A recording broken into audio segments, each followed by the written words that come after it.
Anil ji 1 minute लूंगा, special pick है और ये मेरा पिक दिखाएगा अनिल जी वीकेंड पे कितना काम करा है।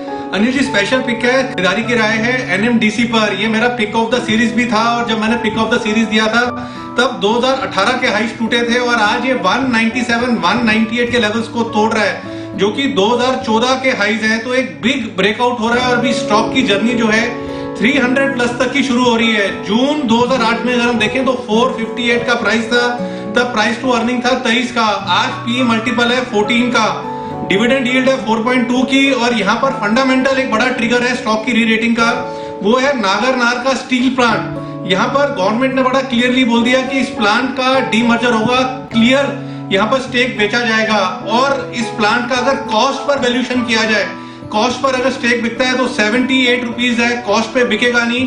115 से 150 रुपए के बीच में ये जो प्लांट है इसमें स्टेक बिकेगा, तो क्लियर एक री रेटिंग का कैंडिडेट है, बाय एंड होल्ड करना चाहिए।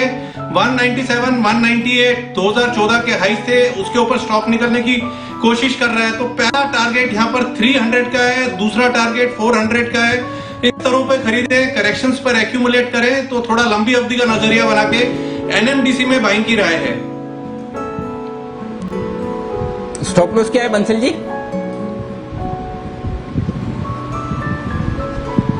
देखिए अनिल जी यहाँ पर निवेश है, अगर स्टॉप लॉस लगाना है तो 180 के नीचे की क्लोजिंग है तो निकलना है, बड़े टारगेट्स हैं तो थोड़ा बड़ा स्टॉप लॉस लगाना पड़ेगा। ओके, आइए अगला बिगुल बीटीएसटी का हिमांशु जी के लिए पर भी राय नजर रखिए, इस काउंटर पर नजर रखिए। फ्रंट एंड सेंटर सारे के सारे मेटल काउंटर्स पर नाल्को पर अच्छी तेजी आ रही है, हालांकि वायदा कारोबार के बैन में है। बीएचईएल पर भी बढ़िया तेजी आ रही है पर यह भी वायदा कारोबार के बैन में है। टाटा पावर बढ़िया एक्शन इस पर बनते हुए दिख रहा है, 3% ऊपर वेडनेसडे को आने वाले हैं इसके नतीजे और साथ ही फंड रेजिंग को चलकर भी कुछ अपडेट्स आने का अनुमान है। जय टाटा पावर के चार्ट्स पर राय दें 106 के लेवल्स पर, यहां से कैसा एक्शन दिखता है आपको? दीपांशु, टाटा पावर ने रिसेंटली एक बहुत ही अच्छा एक चैनल ब्रेकआउट दिया है हमें एंड मुझे ऐसा लग रहा है कि शॉर्ट टर्म में हमें इसके लगभग 108 तक के लेवल्स देखने मिल सकते हैं इमीडिएटली। और अगर 108 के लेवल्स निकाल रहा है तो देन आई एम श्योर कि ये ऊपर में लगभग 116 तक भी जा सकता है। तो टाटा पावर डेफिनेटली एक अप ट्रेंड में है दीपांशु, और मुझे ऐसा लग रहा है कि इसमें कोई भी डिप आती है तो इसमें डेफिनेटली एक्यूमुलेट करिए स्टॉक को। Overall positional point of view काफी अच्छा है। Short term point of view इसमें केवल 107-50 तक के लेवल्स ही बन रहे हैं, बट पोजिशनली अगर किसी खरीदना है तो डिप पे खरीदे, या तो 107-50 के ऊपर जाता है देन और मोमेंटम इसमें बढ़ेगा करीब 118 तक में। 118 तक मोमेंटम इस पर बढ़ सकता है, नजर रखिए। टाटा पावर यहां पर अच्छी तेजी बन रही है। विश्वेश जी, गेल पर नजर डालिए, पिछले हफ्ते अच्छी तेजी रही, इस हफ्ते की शुरुआत भी पॉजिटिव मोमेंटम के साथ ही 155 पर आ चुका है। गेल पर अब किस तरह की राय बन रही है?